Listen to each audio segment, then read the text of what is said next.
Oh man, woo! This is just a stock market disaster that keeps going and going. And I say that, and quite frankly, it's been about a week and 5 days since February 19th, which means we're really only like 4.5 weeks into this crap, and sometimes these can tend to last around 6 weeks. Now, I was hoping a couple weeks ago that we were over, but it looks more like now, instead of a V-shaped recovery, we might be in the midst of a W and heading towards a double dip sort of crash. Now, I personally do not believe the right side of the W, aka the right side of the W that we're in right now, will be as bad as the left side, because peak fear regarding all this madness about bond yields and the Fed and all this is not really here anymore. But we're still seeing the sell-off, so we're definitely in that W for now, and hopefully it ends up looking like a W, which basically means we've got a nice V-shaped recovery ahead of us. But I'm not Larry Kudlow, and instead of talking about V's like Larry does all day long, let's instead do a portfolio reveal, because, well, it's not gonna be a full portfolio reveal, it's more of a margin reveal and portfolio balance reveal. But anyway, the reason for a portfolio balance reveal is actually thanks to you, because if I type in portfolio reveal on YouTube, we get do a portfolio reveal. We've done this before. This is correct. I've done this before, so we don't have to do this. I mean, you've seen pretty much every week I've been updating what my trades were. And then, of course, in the course, I update every single moment I make a trade. But anyway, do a portfolio reveal now. I like that question. Perfect. You got it. Here we go. Let's give this a heart. And then we want a portfolio reveal. Got it. Lots of this. Then we've got, this is a good one. Look at this. Adventures on a Honda. Everyone always does portfolio reveals when they're green, when they're all green. Do one now. Edit. On his live stream happening right now, he said he has 2% of his portfolio in Shift. Then said, which is a lot. 400K. So by my math, his portfolio is around $20 million. Okay, well, what I'm going to do is I'm going to show you the balances in my accounts right now, and I am going to remove, because I personally have not looked at this number yet, and I don't even want to add it up for today, because this is part of what I teach. Like, people are like, oh, okay, Kevin, yeah, stocks and psychology and money. Well, when you actually go through the course that I have on stocks and psychology and money, afterwards you're like, oh, damn, that did change my mindset a little bit, or maybe even a lot. A lot of you people say a lot. But anyway, I love you all. I hope you all at least give it a shot. But anyway, in this, I say I don't like looking at my portfolio value. I don't want to know how much it's fluctuated per day. I don't know what it was yesterday, so I can't even try to self-impute. So I kind of blindly scribbled to reveal any kind of things that would indicate how much the portfolio has gone down. And it's mostly because my goal is just to show you the portfolio value. You could sort of impute how much it may have gone down, but I don't encourage you to do that. I don't encourage you to do that when it's going up either. It's really bad for your psychology. So anyway, this is my Robinhood. We've got $2.2 million in market value at Robinhood with about 459 in margin. And I'll go ahead and add up what all these accounts add up to. I've got a new spreadsheet, and it's my margin update, because it's always good to know what your margin is like. So anyway, we got 2.2 minus about that 459K of leverage. And again, I'll add these up for us. Then we've got, this is the net account value over at Webull, which remember you can sign up and get 2 free stocks with Webull if you go to metkevin.com/Webull. But anyway, a market value of 4.8 with a margin of about $1.3 million. So that gets you that net account value of about $3.5 million. Then over here, we've got M1 Finance, which shows you there's about $2 million. Now, there's no margin on this, and that's because I took, well, all of the margin that I have at M1 Finance is actually that cash balance you see at the bottom. I just leave that there as kind of like a little emergency tool, but that is literally how much margin I owe. So 706, the 706 cash, like just ignore that number is even there. So 2 mil over here with 0 in margin, and this is my Chase. This is just when I log in, what I see on Chase.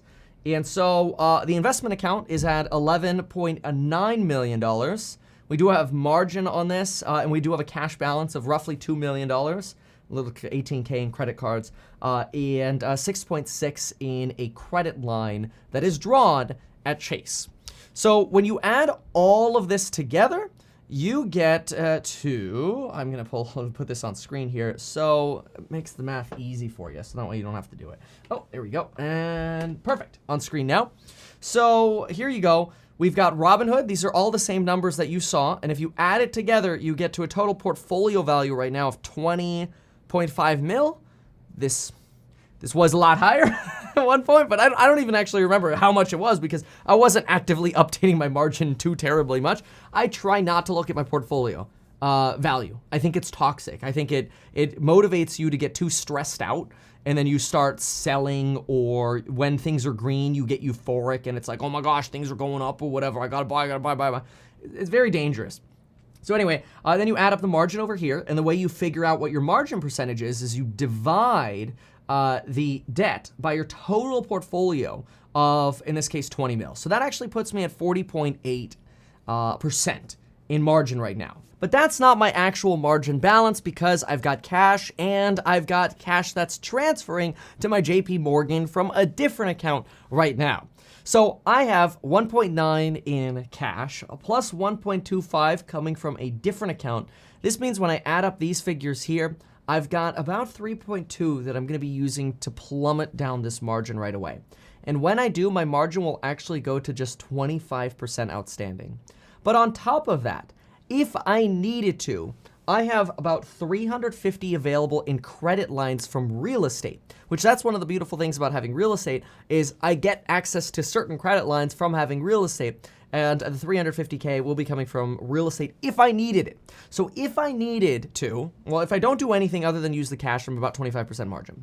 And this is why it's always good to have backup strategies. And you should run these strategies as well. Like, okay, what cash do I have? And what could I liquidate if I needed to in a margin situation? Well, first thing I would do, again, use the cash to pay down. Then we can draw on credit lines. That would be the 350K from real estate I could draw from. I could also try to rebalance some of the money from M1 Finance if I needed to, in the event I got closer to margin somewhere else first, right? So I have a little bit of play there.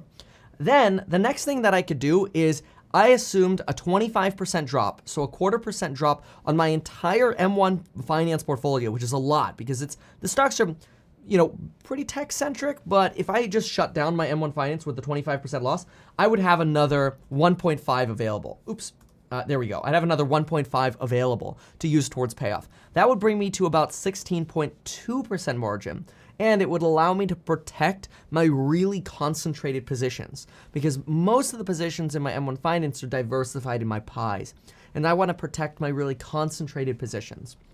Then the next thing that I could do if I needed to continue to sort of bail out a margin is I would actually probably do this first. I'd probably close my Bitcoin holdings. And so I'm going to assume about a 50% decline in value. And so let's go ahead and put 500K in here. 1, 2, 3. There we go. So with just Bitcoin not closing out M1 Finance, I'd be about a margin of 21%. If I close out the M1 Finance, assuming these declines, I'd be about negative 13%.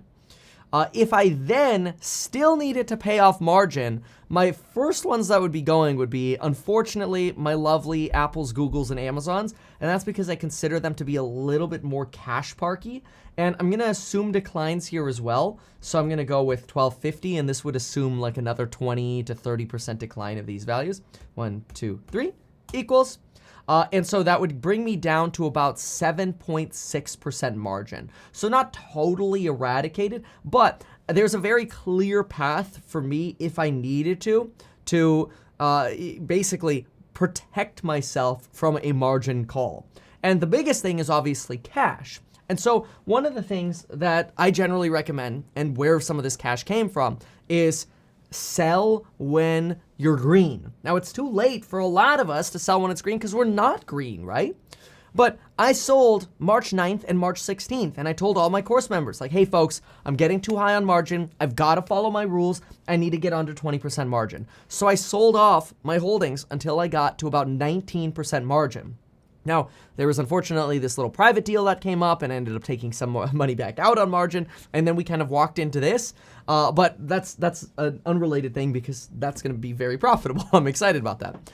Anywho, and we'll talk about that in a future video. Anywho, the point is, when it's green, that's the time to try to reduce margin. Ideally under 20%, and if you want to be really, really comfortable, get to 0. And then just put all of the rest of your money in the market when you're at 0. You don't even have to worry about doing these sorts of numbers, right? Then, having a credit line or equity in real estate, because even though the real estate market can crash at the same time as stocks, when you have credit lines, as long as they don't get frozen, you could draw on those. And you saw how on M1 Finance, I drew that cash to have it sitting available?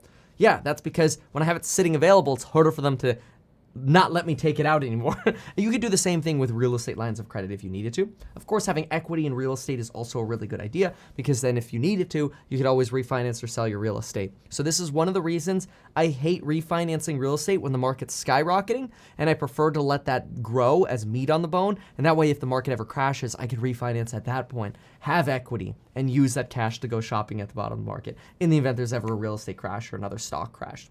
So generally, as the market's booming, you really want to be thinking about get out of debt, get out of debt, get out of debt, especially margin debt, right? Then I'm basically going through my lowest after those. So like after cash brings me to 25%, after if I needed to, the credit line brings me down a little bit further. Going back to the chart here, I'd be about 23% margin if I use my credit line and the cash that I have to pay down margin, which is good. That's no selling. No selling, and I'm at 23% margin. Only after that point, if I needed to, not because, I want paper hand or whatever, but because I got backed into a corner, then I would liquidate in this order. Bitcoin, sorry, Bitcoin goes. Then M1 Finance, just simply because I'd probably start with metkevin.com/1337. The reason for that is that's a pie of like 59 stocks that I really, really like, but there's so little in each one of those at M1 Finance that it's very diversified. And to me, I'd rather sell that and be able to preserve my top picks. Then I'd probably sell 38, then probably the Biden pie, which is also pretty diversified, and I'll try to keep 1339, which again, you can see these. Just go to metkevin.com/1337, /1338, /1339, or /Biden, and you'll see those. But I'll sell the most diversified things first. Well, actually, first Bitcoin, then the most diversified things. And then, only at that point, would I actually, if I really needed to, things would have to be really, really, really, really, really bad, would I just dump Apple, Google, and Amazon?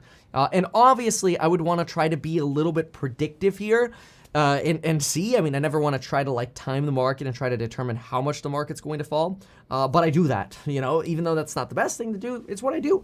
I personally do not think I'm going to have to sell a single thing here.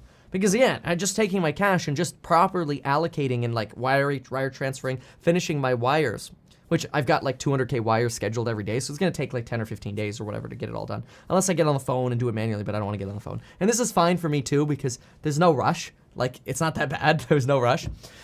So anyway, the point is I've got a plan. And I want to stress to you that if you're ever in a situation where you're using margin, you got to ask yourself, what's your plan? What's your backup plan? What's your income like? Here's another rule of thumb I like to use. Do not exceed 6 months of your income in margin or 20%, whichever is lower. So for example, if you make $6,000 a month, don't exceed $36,000 worth of margin, which would mean your account value, 36 represents 20, would be somewhere around $180,000 in stocks. So let's say you got $180,000 in stocks, you get paid $60,000 a year, or rather $72,000 a year, $6,000 per month. I wouldn't want to exceed 36K ever. So even if my account value went up to like 400 or 500, I would want to be able to make sure I could get that margin down in 6 months. Because that way, if the market starts trending down, first of all, you're not past 20%. But every week you get paid, you could take a little bit and start using that to lower your margin and try to escape that falling of stock prices. Now, sometimes stocks fall really fast, and it's really good to have a plan for, okay, what's going to go first? So that way, in the event there's some crazy like flash crash or something like that, and you get that phone call, you already have a plan. You're not panicking. And that's the big lesson here, is you never want to be in a situation where you're like, oh crap, I'm panicking, sell everything. And then you end up selling some of your highest conviction stocks because they've sold off the most. And then when the rebound happens, you get a small rebound, but not the big rebound on your high conviction stocks that you usually see when the rebound comes. So those are some lessons that I'd be thinking of right now, some thoughts that I'd be processing. So if you've got margin, ask yourself, okay, what would I do if? If you don't have margin, just keep buying this dip. If you're less than 20% margin, less than 6 months outstanding on margin, I don't want to tell you to go into margin because I don't know your situation. So I never advocate anybody go into margin. But I would just say, if you make the personal decision to go into margin, stay within those guidelines as much as you can. Do whatever you can to always follow those guidelines. Very, very, very, very important. And when I get down to, which I'll be at soon, if I get rid of the credit line here, I'll be at 25% margin. We'll see. I mean, stocks could continue to fall, right? But anyway, then I'll be at about $5 million outstanding. So I got to get that down to 20% to follow the rules, right? I got to follow both rules, the income rule and the margin rule. So we want to make sure we get this down so both rules are followed. The big thing right now is getting under that 20% figure.